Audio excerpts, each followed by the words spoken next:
Hello, y'all. I was seriously considering, not making this video, but, I've been, scrolling Twitter for, 30 minutes now, and it's been pretty bad, where people have just been dunking all over a specific character. This specific character I happen to main.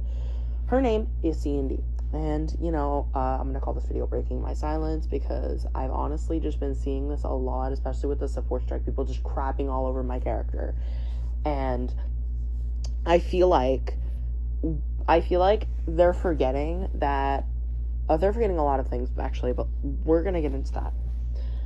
So the first thing I want to start off with is how I got into the game. I got into the game through a friend who said, yeah, there's this Marvel shooter game that you should totally try out. And I was like, yeah, sure, totally, that sounds so cool. Basically, the whole thing was... And I was like, oh my god, that sounds so cool, let me try this out. And so together we kind of just explored this game and saw what it could do. Currently, as it stands, this friend does not play with me anymore, but at the moment, or during the moment, basically when we played, I would play it on PS5, my brother's PS5, because at the time I only had a PS4.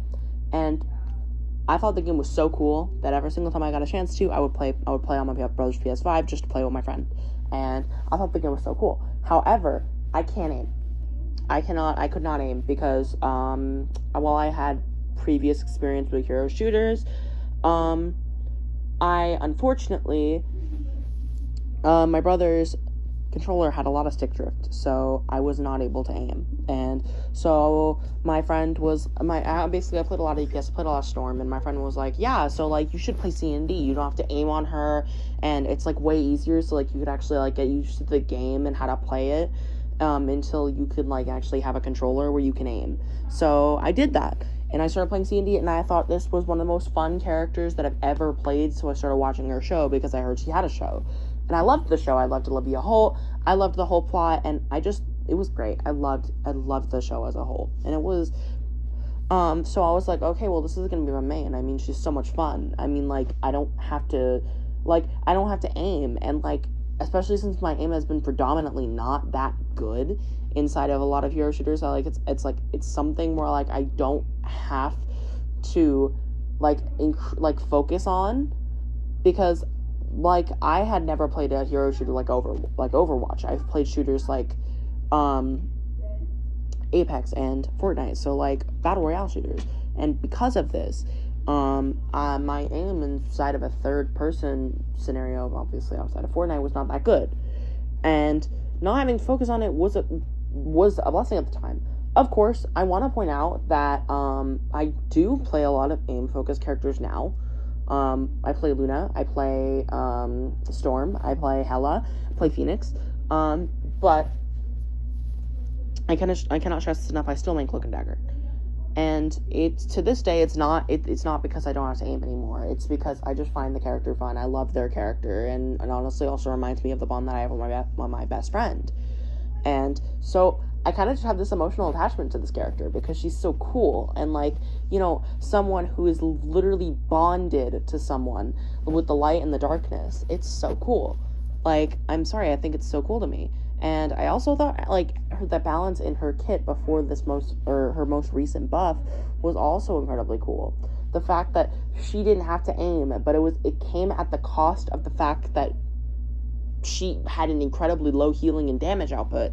And I thought this was cool, but I thought it was also cool that it was a DPS and healer hybrid, and so I was like, oh my god, this is so cool. You have the DPS, which is Cloak and the utility, and you have the healing, which is Dagger, the light and the darkness. I think it's so cool. But everyone's like, well, no, she's the most dog shit character. Anyone who plays this character is boosted, and as a peak GM3 who played Cloak and Dagger and Emma a lot, it's just oh, so you're just diminishing my rank. Thank you so much. And that's the reason why this pisses me off, because as someone who grinded so hard on tank and healer just to get to GM, and people to say, oh, well, it's not that good. What? So because I wanted to play a character that I liked, it's not that good? Like, what if I told you that because you play Spider-Man, and Spider-Man just has a lot of combos, and if you spend enough time on him, you just become immortal, and yeah, I mean, that's just not fair, and you shouldn't be playing that character, because Spider-Man is one of the most well-liked characters in the game. Like, you do have to realize that, like, the people who are the most well-liked in the game don't get hated on, but then the moment that C&D even, like, gets a single buff, everyone hates her, and it's not like I don't understand why. It's because the character doesn't have skill expression at this point. She doesn't. Because you used to have skill expression in positioning. Because you didn't have a burst healing bubble that can just, like, snap your fingers, throw it at your feet, and you get out of jail free card. She couldn't avoid burst damage because it was so bad for her. Because she didn't have an instant heal. And that was what was good about, what was good and balanced about her. That's what's good and balanced about Luna at the current moment. And that's what's good and balanced about Invis at the current moment. However, Cloak and Dagger has suffered now because she's not interactive. She's not. And it's not, I want to stress this enough, it's not because of the uptiming on her bubble. If you bursted her down quickly enough, you could easily kill her. However, now with the burst healing, she's one of the hardest supports to kill in the game. With the fade and the burst healing, she's one of the hardest supports to kill in the game. If you got rid of her burst healing, you would put a lot of skill expression back into the character. But it brings me to my next argument of she should not have a double window. Having a double window also defeats the whole purpose of cooldown management, because if you threw your window too early, then you would lose a team fight. And while I get that people would say, well, this is too big of a weakness, it's not too big of a weakness. All characters should have weaknesses, and saying that some characters should not is just pure fallacy, because they should. All characters need a weakness, and undeniably, back in Invis's Season 6 state, she didn't have a weakness. You throw up your shield, and great. You run it down mid with your shield up, and you live. It's fine. If you get threatened even a bit by burst damage, you just jump away, and you're fine. Like, that's the thing, is that when characters lose the ability to be killed by damage over time, or burst damage, or any sort of damage in general, then that is where it crosses the line, because it's like, okay, well, now I just can't kill them in general. I just can't kill them. And it's like, it brings the interactivity out of a character, but we have to look at the fact that it is not the man's fault. It is not the character's fault. It is the devs balancing. Because when they choose to make changes like giving Sue a self-shield without considering the fact that it may be a little overpowered for her, or when they give Cloak and Dagger burst damage into windows without considering that it might be overpowered for her, or giving Luna a faster snowball windup despite the fact that it may be a little overpowered for her. However, I want to stress real quick on that side note that Luna is not overpowered.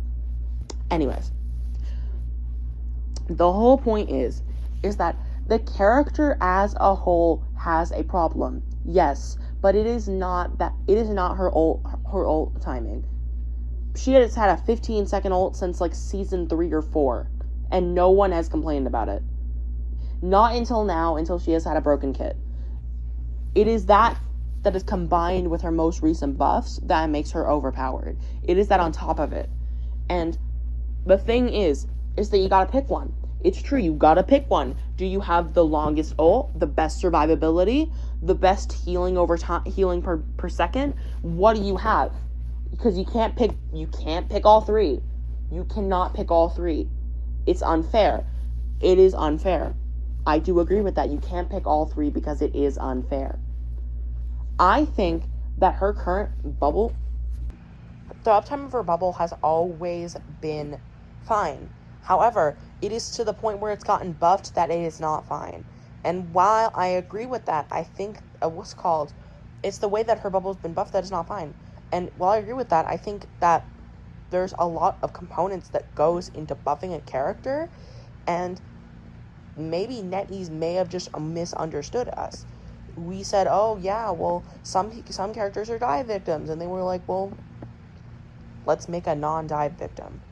While this perspective is interesting, and like, yeah, they could have seen that, I think the main problem at this point is that NetEase keeps buffing characters who don't need buffs. They're thinking that we want an inflated game balance, but we don't. we saw with this most recent update that everyone was happy. Everyone was like, oh my god, this is so exciting, because they were bringing skill expression back into the game with the neutral game being more important, and C&D not just being an ult farmer. But C&D still pisses people off because her neutral game is easy, it's brain dead at the moment, and it just doesn't reward skill. Before this buff, it did. Which brings me to my next point of people always dunking on C&D players in themselves, calling them boosted, saying that they don't deserve their rank because they play C&D. Dude, C&D is a character that people like, believe it or not. And you can't just dunk on them because you feel like it. Like, dude, people will like a character. And that does not sway their competitive validity of their rank. Like, I just want to say that. It is, like, the character they play does not dictate the validity of their rank. They played the same amount of games as the rest of us, and it's unfair to say that because they play different characters, or because they play the characters that they like, they're automatically just, like, bad. Which, like, and that's another problem with this community, is that they're so toxic to people who just like characters. Like, people who play Black Widow, or people who play C&D, or people who play Invis or Gambit, or I don't know, Prime Emma Frost, BP, Spider-Man. Like, we have this bad narrative on absolutely every single character that we don't like, and, you know, we gang up on that community, and that community just, like, they just have to stand there and take it. And, like, no one's like, hey, let's stop dunking on those people, so I guess I'll be that person. Stop dunking on people and generalizing an entire player base just because you find the character balance annoying. It is not justify it by saying, oh, yeah, well, they are the ones who are using the characters in the bad balance state because they like the character. You need to grow up and learn that this is a game where people will play what they like. And you also need to learn that people have different views of what fun is. You may view fun as sniping an entire backline with Hela. Some other person may view downing the entire backline with BP, or being in the backline and defending yourself as Luna or Cloak, or being in the front lines and playing tank as Rogue or Mag. It depends how your playstyle is and what you find fun. But people can't comprehend that, so I'm going to be the one to say it. If you judge people because of what they have fun playing, you're an asshole. If you judge people because of the character that they play and the rank that they're in, you are an asshole. If you judge people for the balance state that their character is, not only are you an asshole, but you're a dumbass. And anybody, I cannot stress this enough, anybody who thinks that what I'm saying is wrong, or thinks that or finds me annoying, like my points, you're a part of the problem. Because yes, I will agree on certain points from the Twitter people that yes, the hate on support players has gotten out of hand. But the truth is that it's in our hands to create a reputation for ourselves, and as it stands, the ability to create a reputation for ourselves is being sucked out by people who play QP and see that they're getting dived by a BP in one shot, so they automatically want to get burst healing so they can't die. Or they're getting freaking killed by Hela because they're running it down mid like a fucking idiot, and then complaining that supports need buffs. Or the fucking idiot that said we're going on support strike because they banned 6 supports in 2 games. I don't care if it's happening in multiple games, but the point is that people place a bad narrative and generalize characters and then freaking dog on the entire community and say that, yeah, if you do this, your rank is invalid.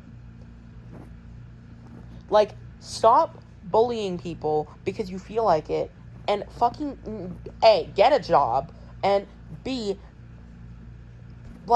be the positive influence. Say, hey, I find C&D's current balance state annoying. like, as it currently stands, her balance state is annoying to play against. And I cannot play against this character. She's super uninteractive, and that's why I always ban her. Wow. A clear and concise statement about why you find the character annoying and why you ban her. Because she's uninteractive. That is all we need. We don't need, oh, she's the most dog shit character on the face of the earth. Oh, C&D players are all boosted. No, we don't need that. We don't need that because that's just plain ass toxic. It's not even an opinion. It's just fucking bullshit. And we don't need that. Let's be positive. Let's be nice. And let's say, yeah, I don't prefer playing against this character because they feel rather uninteractive at this time. And suggest the buffs, or suggest the changes that they need. But if you're going to I want to say this. If you're going to suggest such bullshit things that weren't problems before but are problems now because of a result of certain buffs, like C&D's alteration or bubble uptime being annoying because of the fact that she got a buff to her burst healing and her window, because she has multiple things that allow her to get out of jail free card, or because her sustain is insane, or because of her self-sustain being insane. That is not the fault of her previous balance state. It is the fault of her current balance state. And to the people who think yet again that I am wrong and that everything that I'm saying sounds like bullshit, yet again, you're part of the problem. You are part of the problem because you're refusing to accept that certain people have fun on certain characters. I will be the first one to say that I am definitely a hypocrite of this. I definitely in the past have judged people for the characters that they play, and I deeply apologize for this. And you may say, well, you're only saying this when it affects you. No, my eyes are being open to the fact that this is not like just a one-time thing. Like, this is something that happens to every character, and I feel like if I have the chance to speak out about it, I should. Because it feels like absolute crap when I can't queue into a game without being yelled at for playing C&D. Like, or because, like, I can't scroll Twitter for 2 seconds to see, like, what people are saying about another game before someone says, oh, yeah, fuck it, C&D's the most insufferable person on the face of the earth. Like, y'all, calm the fuck down. Calm the hell down. Take 2 seconds and genuinely consider whose fault is it that C&D is so insufferable to play against. Then come talk to me. The balanced state of rivals is not the fault of the players. It is not the fault of the players unless they're explicitly asking for unneeded buffs. And correct me if I am wrong, but there has not been a single person who has asked for a C&D buff.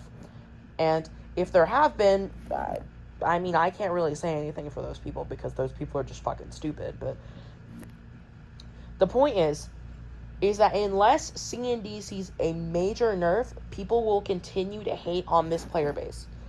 So all that I am asking for, me personally, is we revert the burst damage. We keep the 45 healing per second, but we revert the burst damage that burst healing that she receives from her bubble.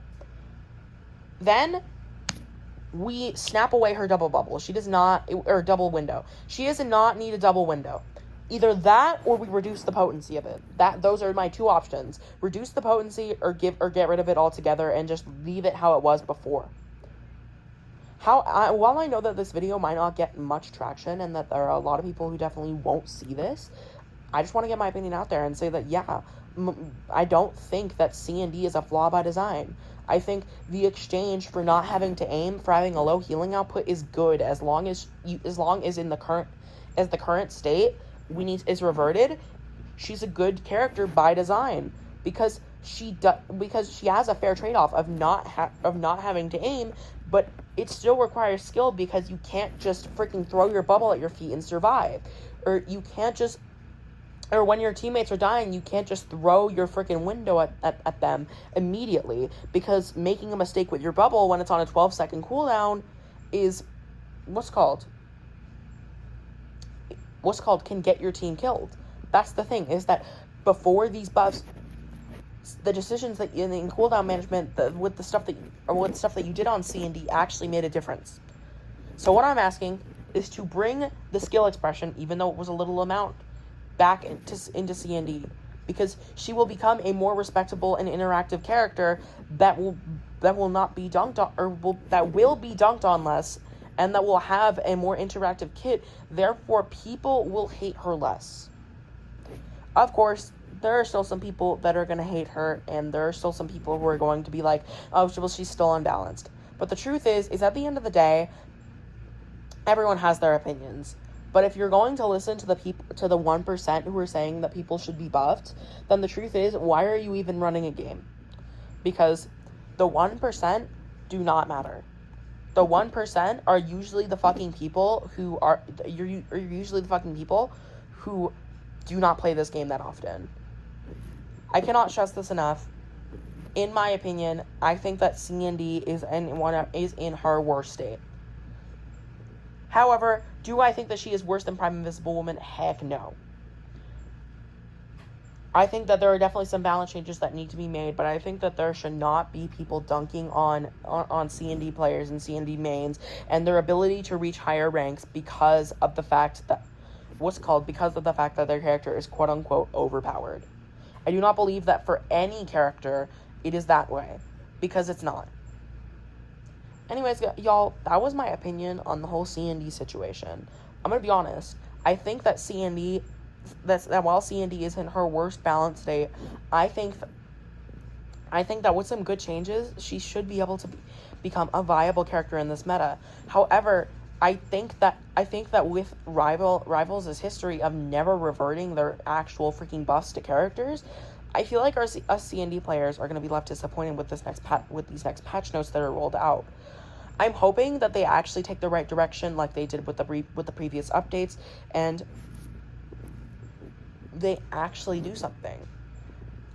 I hope that this video helps to improve the reputation of strategist players, because the truth is that while, yes, I do agree that some strategist players have some of the most insane takes, but just remember that not all people who play a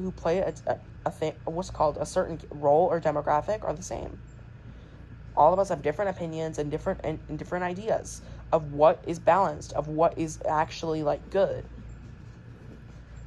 And just because someone plays a character does not mean that they're automatically skillless. Just means that they enjoy the character. That was my rant, y'all. Let me know what y'all think, because this was my first time yapping about Marvel Rivals. I'm gonna be honest, I have a lot to say on the Marvel Rivals front, so just let me know what y'all think, and I will definitely consider making more videos like this in the future, because I genuinely did have fun talking about this. I think that the whole situation with balance instead of Marvel Rivals is interesting, and that the current balance state that it's in is slightly killing the game. But yeah, let me know your thoughts in the comments, y'all, and thank you. See y'all.